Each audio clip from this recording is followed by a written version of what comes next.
कल्पना कीजिए, हजारों लोग एक देवी को विदा करने के लिए सैकड़ों किलोमीटर पैदल हिमालय की ओर बढ़ रहे हैं। रास्ता आसान नहीं है, घने जंगल हैं, ऊंचे पहाड़ हैं, बर्फीले दर्रे हैं और बेहद कठिन चढ़ाई है। लेकिन इन लोगों के कदम नहीं रुकते, क्योंकि उनके लिए ये सिर्फ एक यात्रा नहीं है, ये एक बेटी की विदाई है। उस बेटी की जिसे उत्तराखंड में सदियों से नंदा देवी के रूप में पूजा जाता है। और इस यात्रा की सबसे अनोखी पहचान है एक रहस्यमयी 4 सींग वाला मेढ़ा, जिसे कहा जाता है चौसिंगा खाड़ू। ये है उत्तराखंड की प्रसिद्ध नंदा देवी राज जात यात्रा। उत्तराखंड की लोक परंपराओं में नंदा देवी का स्थान बहुत विशेष है। नंदा को कई स्थानों पर हिमालय की बेटी के रूप में देखा जाता है। लोक विश्वास में वो भगवान शिव की पत्नी यानी पार्वती के स्वरूप से भी जुड़ी हुई हैं। इसीलिए नंदा को केवल एक देवी के रूप में नहीं, बल्कि घर की बेटी के रूप में भी देखा जाता है। यही भावना राज जात की आत्मा है। कहानी के अनुसार नंदा अपने मायके से अपने ससुराल भगवान शिव के धाम कैलाश की ओर जाती हैं। और जब बेटी मायके से विदा होती है तो पूरा परिवार उसे रास्ते तक छोड़ने जाता है। राज जात में यही भावना हजारों श्रद्धालुओं के रूप में दिखाई देती है। नंदा देवी की पूजा उत्तराखंड के गढ़वाल और कुमाऊं दोनों क्षेत्रों में होती है, लेकिन राज जात का अपना अलग महत्व है। परंपरागत रूप से ये यात्रा लगभग 12 वर्ष के अंतराल पर आयोजित होती है। इसका प्रमुख प्रारंभिक केंद्र नौटी गांव चमोली क्षेत्र में माना जाता है। सरकारी स्रोतों के अनुसार पारंपरिक यात्रा लगभग 280 किलोमीटर लंबी मानी जाती है और इसमें करीब 19 पड़ाव बताए जाते हैं। लेकिन ये दूरी सिर्फ किलोमीटर में मापी जाने वाली यात्रा नहीं है, ये पहाड़ों की संस्कृति, लोक विश्वास और सामूहिक आस्था की यात्रा है। अब सवाल आता है, इसे राज जात क्यों कहा जाता है?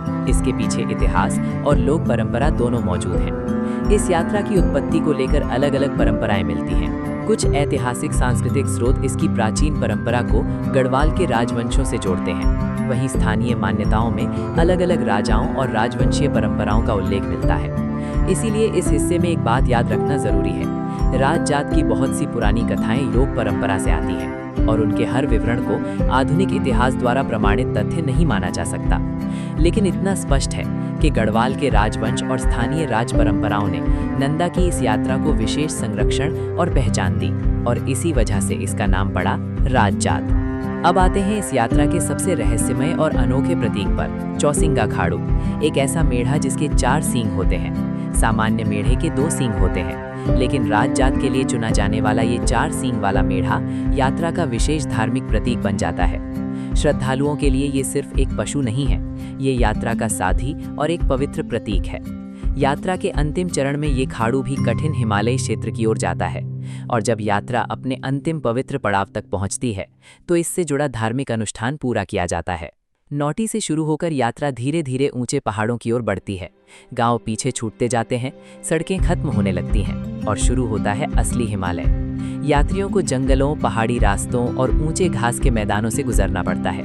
इनमें सबसे प्रसिद्ध नाम है बेदनी बुग्याल। बुग्याल यानी हिमालय का ऊंचाई पर स्थित विशाल घास का मैदान। कल्पना कीजिए, चारों तरफ ऊंचे पहाड़, नीचे फैला हरा मैदान और उसके बीच हजारों श्रद्धालु देवी की डोली और धार्मिक निशान लेकर आगे बढ़ रहे हैं। यहीं से यात्रा का आध्यात्मिक और प्राकृतिक रूप और अधिक प्रभावशाली दिखाई देता है।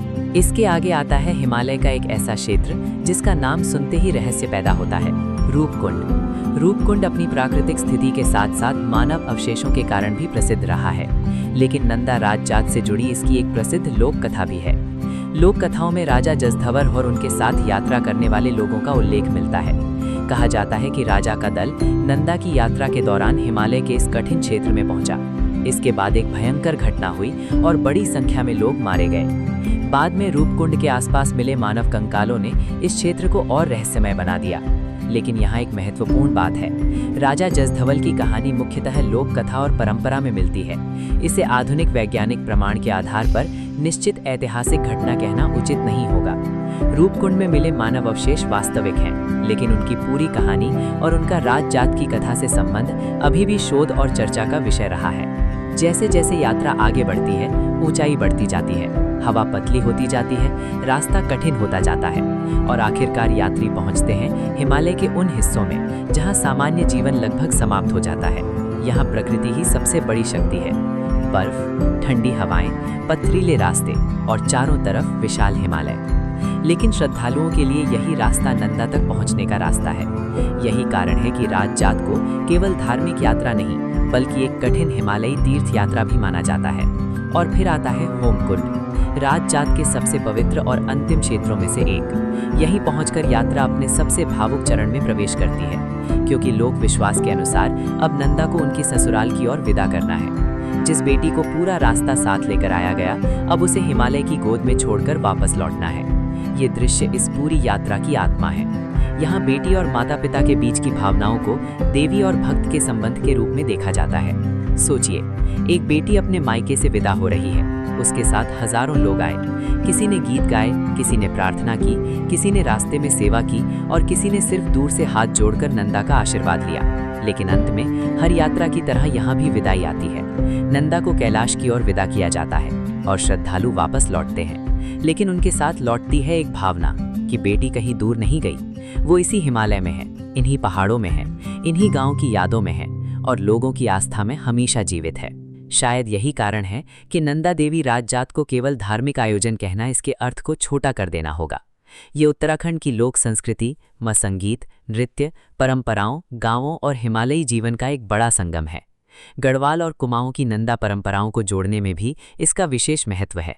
इस यात्रा में राजा की परंपरा है, गांव की भागीदारी है, देवी की डोली है, चौसिंगा खाड़ू है, हिमालय की बुग्याल हैं और सबसे ऊपर है एक बेटी के प्रति पहाड़ों का प्रेम। हजारों साल पुरानी परंपराओं की तरह नंदा देवी की कहानी भी हमें एक बात सिखाती है। पहाड़ सिर्फ पत्थरों से नहीं बनते, पहाड़ बनते हैं कहानियों से, आस्थाओं से और उन लोगों से जो अपनी परंपराओं को पीढ़ी दर पीढ़ी आगे ले जाते हैं। और जब अगली बार हिमालय की ऊंची चोटियों को देखें तो शायद आपको वहां सिर्फ बर्फ और पत्थर दिखाई ना दें, शायद आपको दिखाई दे एक बेटी जो अपने मायके से कैलाश की ओर जा रही है। ये थी नंदा देवी राजजात की कहानी। जय नंदा देवी।